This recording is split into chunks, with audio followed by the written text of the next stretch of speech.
Welcome to Shield of the Republic, a podcast sponsored by the Bulwark and the Miller Center of Public Affairs, and dedicated to the proposition that Walter Lippmann articulated during World War II, that a strong foreign policy is the shield of our democratic republic. I'm Eric Edelman. I'm a Bulwark contributor and a non-resident fellow at the Miller Center and the counselor at the Center for Strategic and Budgetary Assessments. And I'm joined, as always, by my colleague, Eliot Cohen. Eliot, welcome.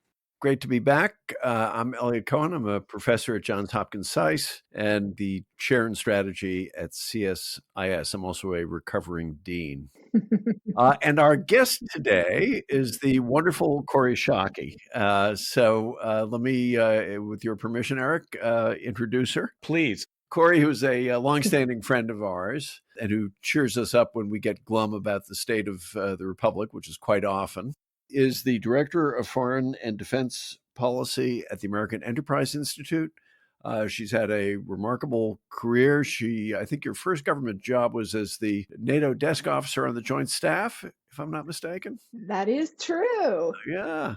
And she's served in senior positions as the defense director on the National Security Council staff and deputy director of the policy planning staff at State, where I had the privilege of working with her for just a bit, as well as positions at the Hoover Institution, now AEI. She's also a very widely published author. I would call to your attention two books in particular: Safe Passage, Transit from British to American Hegemony. Kori, I think, like Eric and myself, is somebody who believes that you study history to help illuminate the challenges of the present. And then with Jim Mattis, a book called Warriors and Citizens, about how the American people view their military. So she has a wide array of interests and expertise, and it's just a delight to have her with us. And so, Kori, welcome. It is so nice to be with you, my friends. Thank you for giving me the opportunity of this conversation. I should point out that Kori was also my colleague on the White House staff back in the first term of Bush 43. So very true. But as I said, unlike, whereas you and I are really kind of the Eeyore and Puddleglum of the old Republican national security establishment, Kori's the optimistic one. And we will want to turn to that later, because I think it would be interesting to know why you're optimistic. In any case, let's move to our first subject. Kori, one of the topics in which you've written a great deal is contemporary American civil military relations. You have an article, I think, just out on Strategic Studies Quarterly. You've written this book with Jim Mattis. Do you want to just lay out for us what your beliefs are about the state of American civil military relations today? What are some of the issues and challenges that you see looming ahead? And we can launch the discussion from there. Sure. I think the state of civil military relations in the United States is fundamentally sound and fundamentally positive. The main test of civil military relations, like the way to know that they are in trouble, is if an American president would fear to fire a military commander or would have the military to refuse. And we are just light years away from that sad, dangerous outcome in the United States. The American military has almost always, and certainly always in the memory of the volunteer force, which came into being in 1973, been a domesticated military, by which I mean to say that they fundamentally accept and actually revere civilian control of our military. And one of the reasons civil military relations are so positive in the United States is the checks and balances that the founders built into the system. The president is the commander in chief, but he is not the only civilian authorities to which the military subordinates itself. As you guys both know, when you go up to testify to the Armed Services Committees in Congress, you sit in front of plaques that cite the Constitution, pointing out that it is the Congress that raises armies and maintains navies.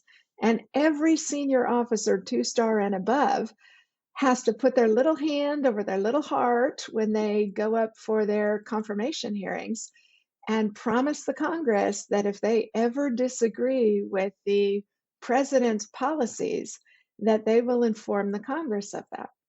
Now, most military leaders are pretty adroit about how to keep their foot out of that particular wolf trap of choosing between which of their civilian leaders they are going to have as their primary authority. But there's no doubt that the American military is subordinate to civilian control. Eliot, to answer your question about concerns, maybe just quickly, the only real restraint on the American military's subordination to civilian control is actually the professionalism of our military themselves. One of the things Jim and I found in the surveys of public attitudes that we did, that YouGov did for us for warriors and citizens, is that the American public very much wants to drag its military into politics in the way it drags the Supreme Court into politics. Namely, that you begin to see American public attitudes revere the military when it supports their politically preferred positions, and to think they are compromised or woke or, undeserving if they do not. As we saw with a Senate candidate in the state of Ohio for the Republican nomination there, go after retired General Barry McCaffrey just in the last couple of weeks. So we're seeing increased politicization, increased pressure for politicization from a politicized American public, and the military saying, please leave us out of this. Kori, let me sort of push you a little bit on this. I take everything you say, from my 2 tours in the Pentagon. I totally agree with you about the way our uniformed leaders operate actually in their jobs for the most part. There are 2 things I just wanted to pull the string on. One is, to your point about the public wanting to politicize our military. We have had this pattern.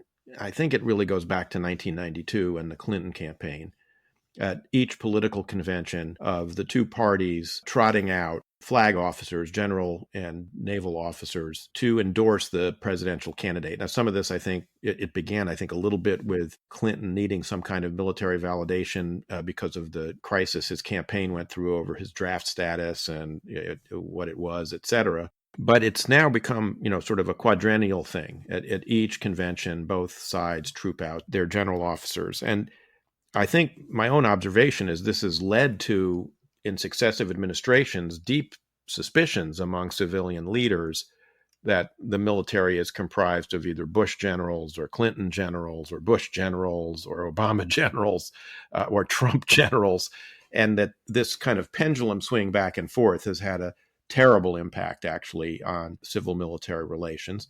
And then the second string I wanted to pull is that's been exacerbated by the fact that we have created in the Goldwater-Nichols legislation some almost 30 years ago now, very large, almost 40 years, very large permanent, quasi-permanent military staffs, combatant commands and elsewhere, while the rotation of civilian political appointees, who are the president's tool, as it were, in exercising civilian control in the Pentagon itself, are chronically 25 to 30% vacant. And so a kind of imbalance has arisen in the balance between civilian and military advice coming out of the Pentagon to the president. And now that's been exacerbated by 2 appointments in a row at the outset of presidential administrations of recently retired 4-star officers to become Secretary of Defense. So it's not that there's as you say, it's not the issue that there's an absence of control, but there does seem to be the balance of military and civilian advice when it comes to issues of war and peace seems to have been a little bit out of balance. Is that a wrong way to look at it or a wrong concern to have?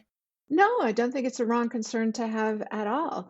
I don't share it to the extent that your excellent work on the National Defense Strategy Commission emphasized it in the commission's report, because I think actually 2 things about the civil-military imbalance within the Pentagon.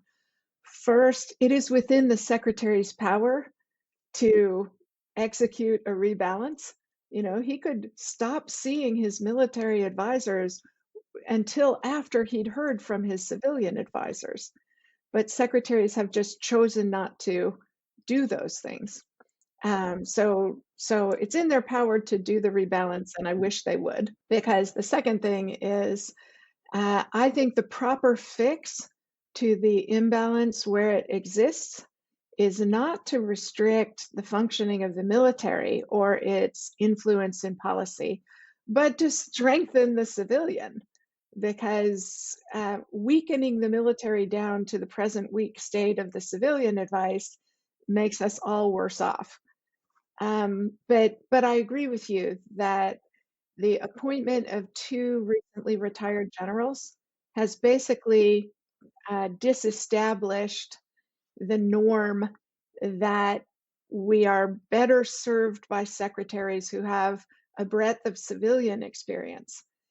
And I very reluctantly endorsed Jim's nomination because I thought President Trump was such a danger that it merited breaching the norm in order to have sensible counselors around him.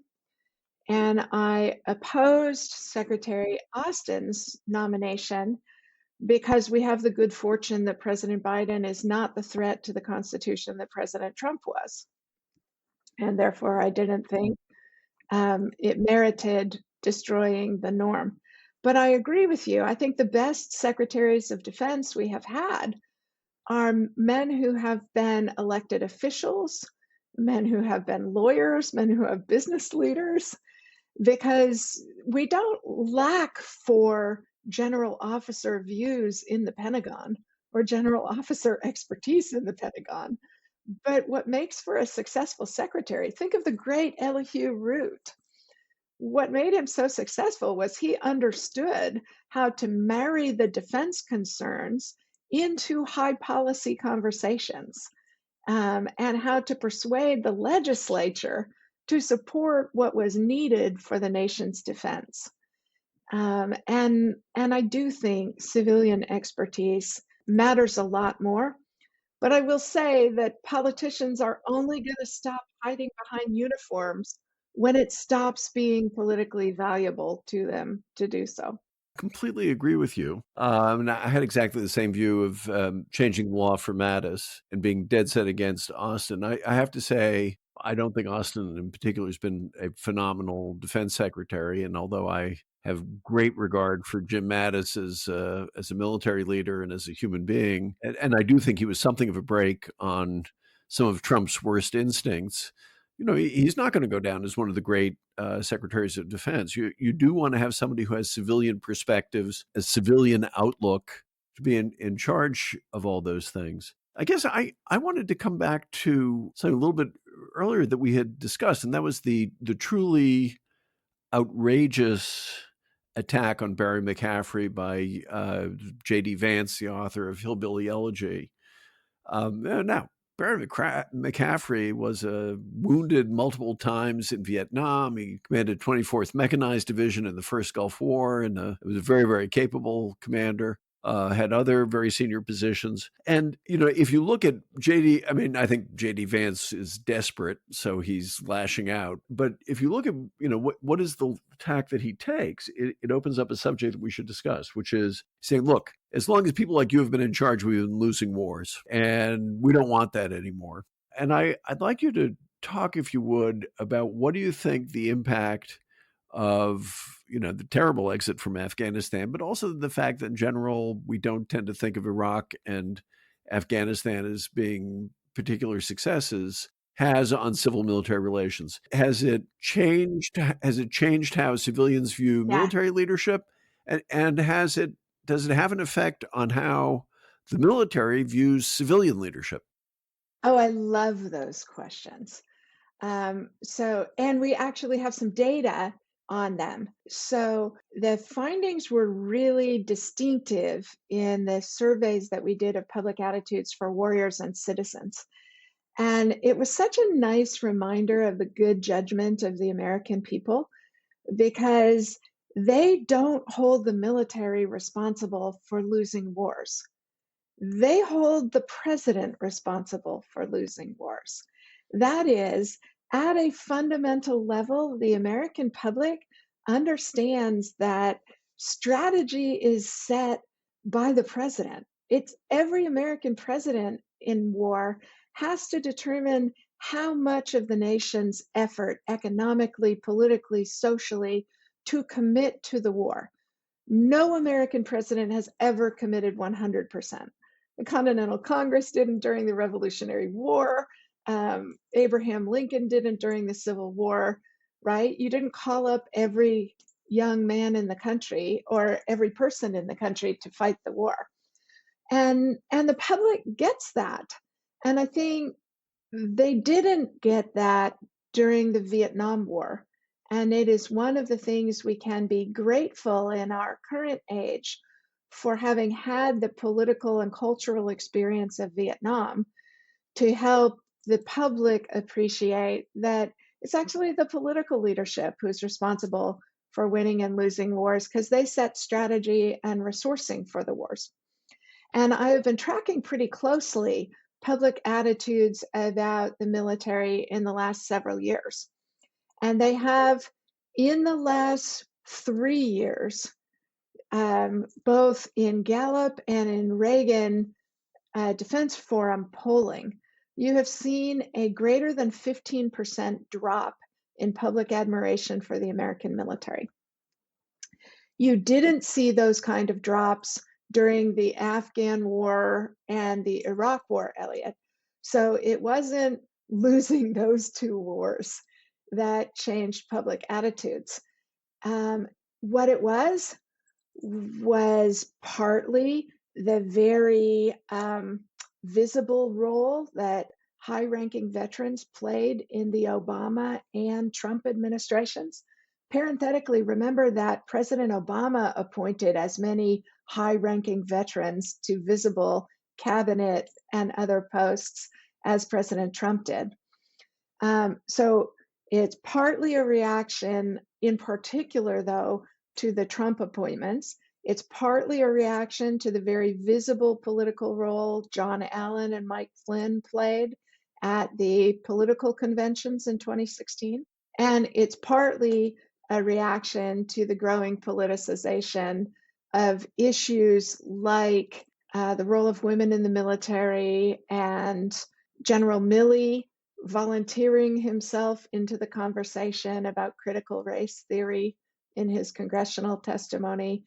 The public says they want the military to play an active, outsized role in our domestic politics, but they penalize and respect the military less when they do. And the last thing I'll say, Eliot, is that we have not seen a significant drop in public support for the military because of the debacle in Afghanistan. And that takes us back to the start.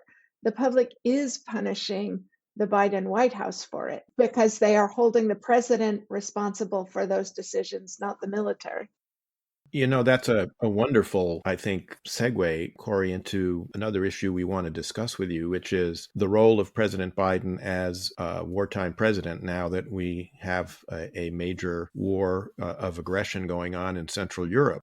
And you wrote about this before the war really started. You wrote about the Biden administration's Biden problem very powerfully in the New York Times, bearing in mind that we only have one president at a time, and all three of us endorsed Joe Biden because, as you said earlier, he didn't represent want a threat. Him to succeed at this. Right. And because he did not, as compared to the former guy, pose a threat to the ongoing threat to the Constitution of the United States. Yeah. Tell us a little bit about how you think he's performed. We've talked a little bit about, obviously, the Afghanistan debacle, but certainly be delighted to hear your view of how he played a role in that. But also, how do you think he has handled this whole run-up with Putin to the outbreak of war in Ukraine? I think the president's done a lot of things really well and two things badly. The things he's done really well are identifying early on, being open to the intelligence community's assessment early on of what the Russians were doing, sending the director of Central Intelligence to Moscow to send the message that we knew what was happening, I think was an important early smart move. Sending the director of National Intelligence to NATO and declassifying reams of intelligence data to share with allies and to give governments of allies time to come to a common position, right? Because democracies, the political science data is quite clear on this, are slow to cohere, but quite enduring once they do. And I think it was really smart of the president to understand that we want to move forward in unison with a wide tranche of allies, given the threats that Russia poses. He's done a fabulous job of holding NATO unity. As the poor slob who had to do the day-to-day work of coalition management for coalitions in Iraq and Afghanistan, I have a rich appreciation of how much effort it takes to hold allies together, and the administration's done it brilliantly. I thought it was a real grace note sending the Secretary of State to Berlin as the new government there was cohering to not only have private conversations with the government, but also to give a public speech about why Germans should care about Russia's threat to Ukraine. I think the sanctions are pretty good and increasingly good. And the president, while slow at the start, has done a good job of explaining to the American people and the world what Russia is trying to do and why we should penalize them for doing it. A couple of things I wish he hadn't done. The first is I wish he hadn't been rushing so often to make sure the Russians knew they would never encounter American troops in Ukraine. Because even though I don't think after the debacle of Afghanistan, we can credibly threaten that the Biden administration was going to take the United States to war in Ukraine against Russia and Ukraine, I do think the Russians having to assess that risk for themselves strengthens deterrence. Now, I don't think anything we could have done short of defending Ukraine probably would have deterred Putin from the terrible war he's imposed on them. But I still think as a matter of the effective use of military force, the president shouldn't have been so clear about that. And for an administration that is trying to popularize the notion of integrated defense, that is, of all parts of the government working together to deter and advance our interests, it's actually a pretty significant failure that they are bad at integrating the use of military force into strategy. And the last thing two last quick things I wish the president hadn't done. I wish he hadn't closed our embassy in Kiev. I wish instead he had explained American diplomats very often work in danger and amidst war to protect and advance our interests. And I wish the American embassy were a place where President Zelensky could go in extremis if the Russians attempt to assassinate him. And I wish we hadn't taken the American observers out of the OSCE mission in the eastern part of Ukraine, because I think they were bearing witness in important ways. But on balance, I think the president's done very well.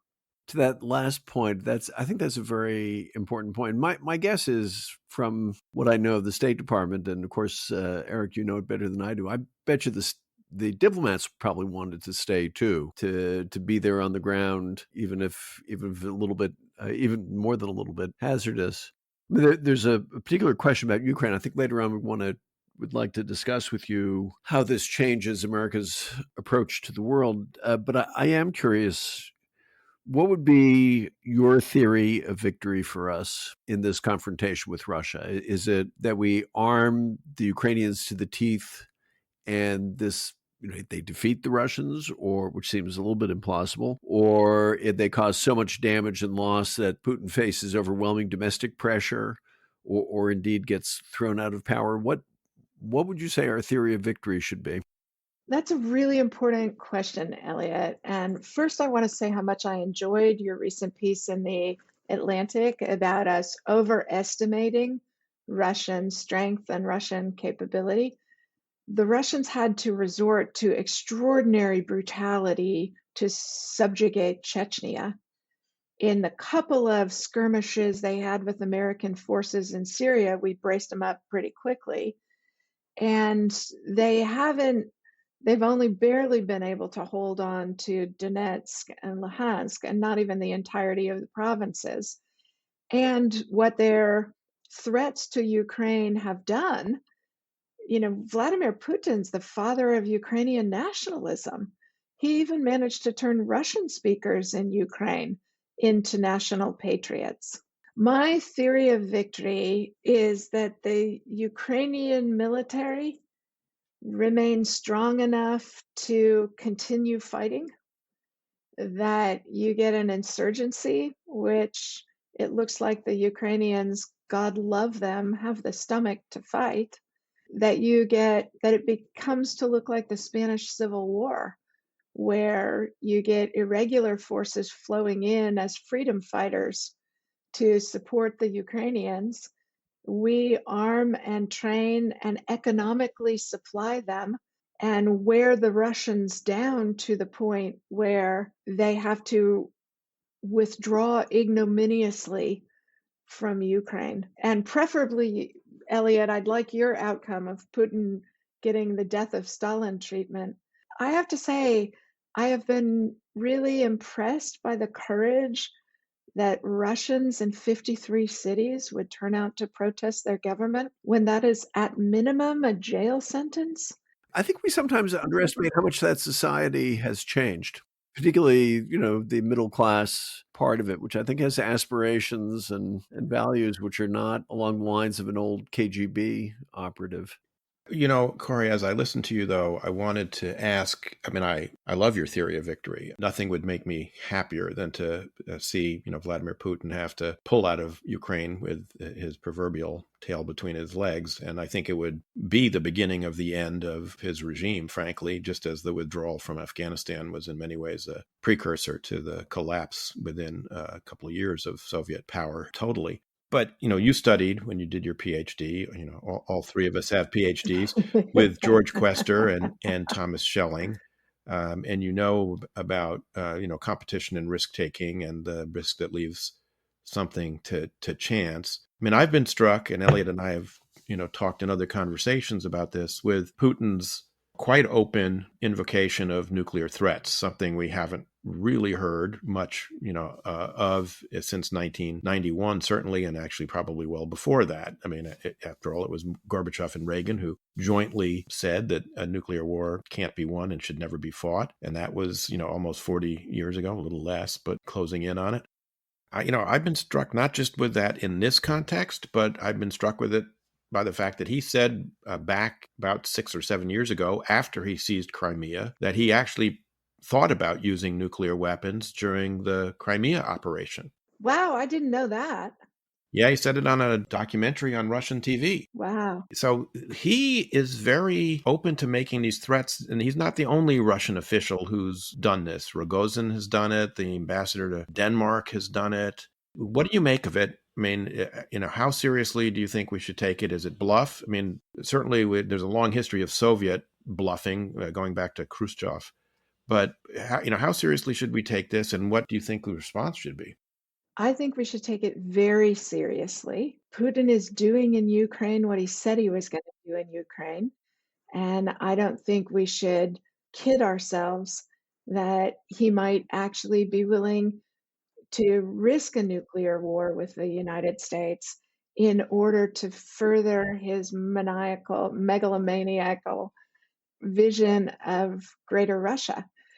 But I think the right response for us is the one that the French foreign minister has already given, which is we too are nuclear possessor states.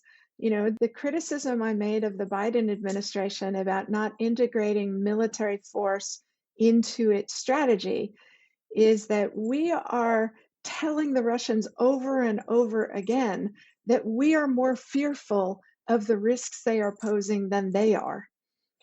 And I think, as a student of Tom and George, I think that's actually a mistake. I think we should remind them that we have the ability to win a conventional war with them. We have the ability to fight a nuclear war with them, and we would fight it by targeting the leadership, not the Russian people.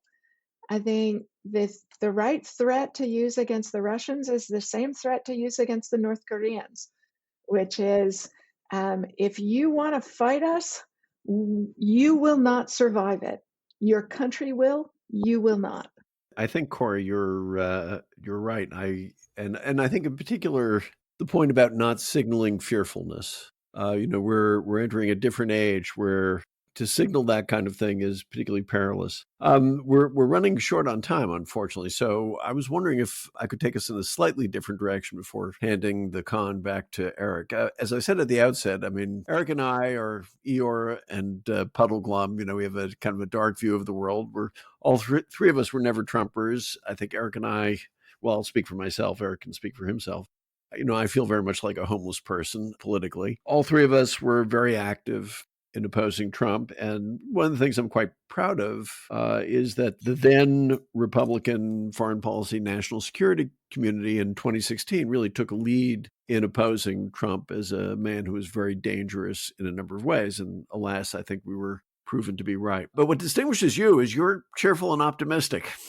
And I was wondering if you could, if only to cheer us up on this particular front, explain why you are and why you think that the Republican Party can not only recover, but recover with basically a sensible set of foreign policies. And I'll just add one thing to that. We talked earlier about criticism of the American military. What's striking is that's coming from the right now. We're used to the idea of that coming from the left, but it's coming from the Tucker Carlsons as well as the J.D. Vances. And if you look at some of the speechifying that goes on at places like CPAC, or you look at their willingness to associate with, people who really are kind of right-wing hoodlums, sort of like Viktor Orban in Hungary, you really wonder, have the Republicans simply lost their moorings, or is it just a bad patch and it'll get better? So tell me it's going to get better. Not only is it going to get better, it's already getting better, Eliot. So all three of us are historians. So I know you guys know this as well as I do, but I'll rehearse it anyway. That two important historical perspectives to have. First, we are not newly a country full of crazy people electing reckless politicians. We have very often proven ourselves a country full of reckless people electing dangerous politicians. And the structure of the genius of our founders in how they structured our government, tying the House of Representatives so tightly to public attitudes, creating a Senate which has wider constituencies for calmer aggregation of preferences. All of those good things make the system self-correcting, and I believe we are seeing the self-correction right now. I'll get to that in a minute. But the second historical perspective I wanted to offer is that we are in the midst of an enormous technological and economic upheaval in our time, that globalization of logistics and expansion of communications technologies are really revolutionary.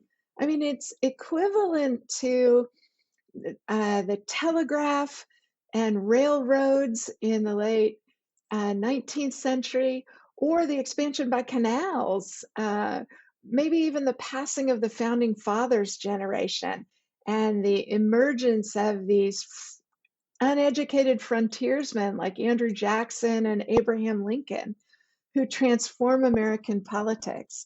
So we're in a time of enormous change, and that we are adapting to that change in a way that makes it very hard to see what the upheavals will produce.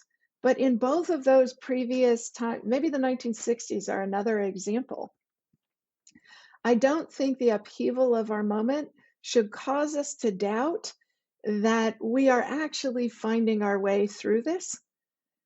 And if you think about the genius of the political system, so any idiot can get elected in this country and very often does, but you still have to persuade people of your path. And what's been actually really heartening for me is the increasing marginalization of our disgraced former president. We're about to get a big electoral test of the disgraced former president's continuing appeal. He has endorsed a number of candidates.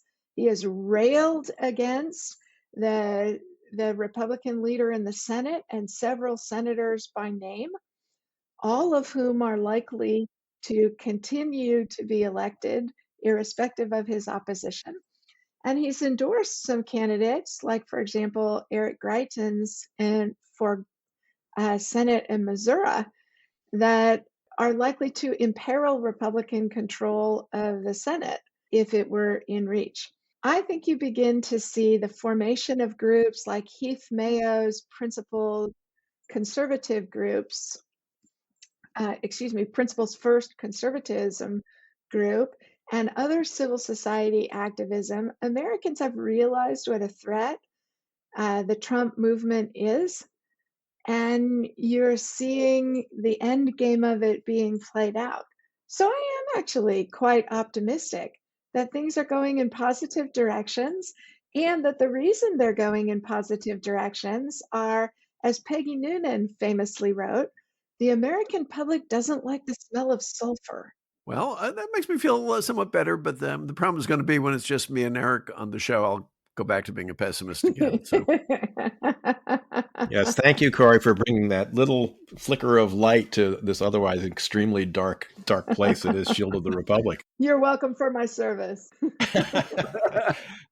I wonder if we could finish this great conversation with you, Kori, with you telling us a little bit about how you think the events that we've been talking about a lot today, which is this awful war that has been unclenched by Vladimir Putin in Ukraine, is likely to affect the longer term trajectory of the U.S. approach to national security. We've seen a rise of isolationist sentiment, I think it's fair to say, on both the right and left. I don't think it's an accident that Tulsi Gabbard is appearing on Tucker Carlson with much the same views. We've seen a very well-funded effort to support this idea of so-called restraint, which is really a euphemism for isolationism. Is this event going to be a direction-changing one in the public? I mean, I've been buoyed in one sense by public opinion polling that shows there is a bipartisan support for standing up to Russia and trying to support Ukraine. By the same token, if you look at the crosstabs, Republicans are very evenly divided on the subject. So even though there is bipartisanship in the Republican Party, which used to be the party of Ronald Reagan, which used to be the party of peace through strength, you have a lot of folks in the conference in both the House and the Senate who see the 050 account as just another government spending account that ought to be cut like everything else. So how do you think this is going to play out in terms of the trajectory? I think it's going to be extraordinarily beneficial to our country's security, because for at least 15 years, Americans have tolerated a growing gap between our strategy and our resourcing of it.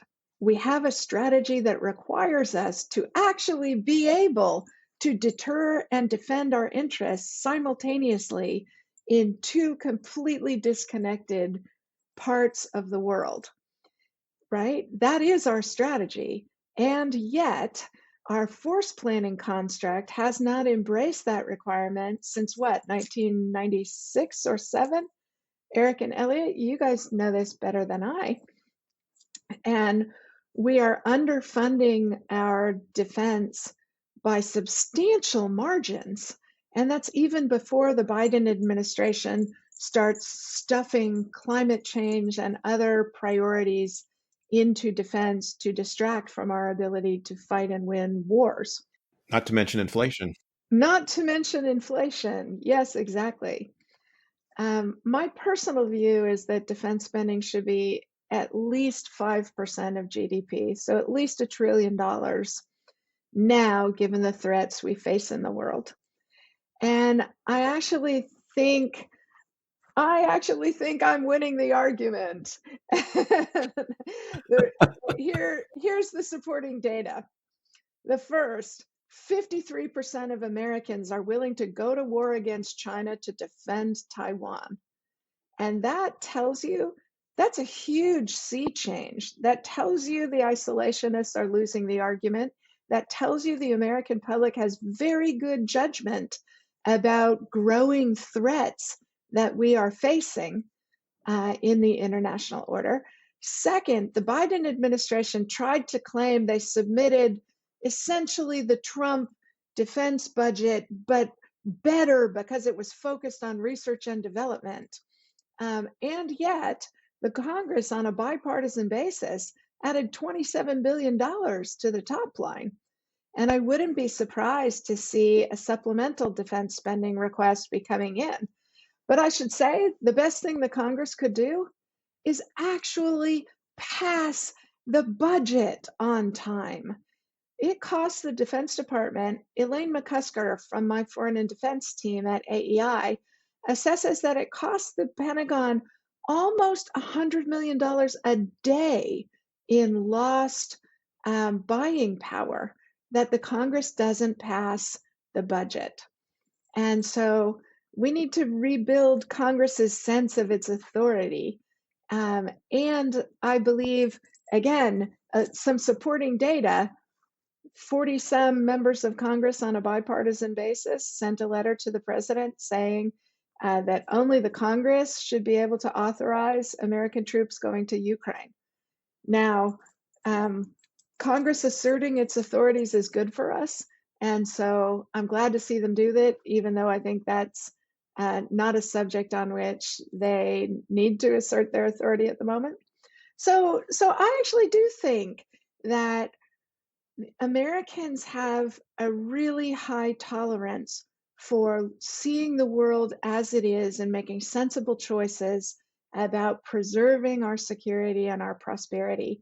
And I think this is a moment where that's going to be strengthened, and it's going to be a shield of the republic that Americans choose to do that. Well, I certainly endorse a $1 trillion top line, Kori. I'm glad you said it and not me, because otherwise I'd be accused of being a warmonger. But I appreciate very much what you were saying, and I agree with it totally, of course. Me too, and thanks for cheering us up. If we have just one more minute, I was wondering, do you think there's not a window of vulnerability, but let's say there is a substantial increase in defense spending, and we're moving into a world where we think about Russia and China, as opposed to just focusing on China, which is where we've been. Does this mean that we have a somewhat more dangerous couple of years ahead of us before those things kick in? Yes, but we have an even greater danger in the next couple of years if those things don't kick in. Yeah, true. Right? We have tolerated a reckless underfunding of our strategy, and our adversaries are testing the proposition.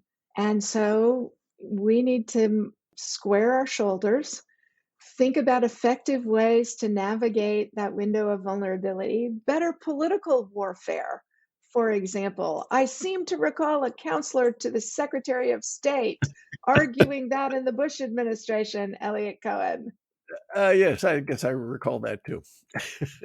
But we shouldn't despair on two counts, two really important counts. One is that our values actually are universal. Defending human dignity and freedom are inspiring in a way other things are not. And Americans get that, and others get it too. The second thing we shouldn't despair is that this country is strong and vibrant and will find good ways to solve these problems, because civil society is actually the superpower. Well, Kori, you've done a lot to raise our spirits today, since normally this is a pretty glum place where our outlook is things are bad, but they can always get worse. I'm really grateful. Coming back to cheer us up, Kori. That's all we're going to need to have you back regularly to cheer us up, because particularly, Fabulous. with I'd the love idea to. the idea of $1 trillion top line, which after 4.5 trillion in spending by, appropriated by the Congress over the last 2 years, actually really seems pretty modest to me now. So, Kori Schake, thank you very much for joining us on Shield of the Republic. We do hope to have you back, and hope you have a great weekend. It was a great pleasure, my friends. Thank you for the example both of you provide for me and so many others. You too. Thanks, Kori.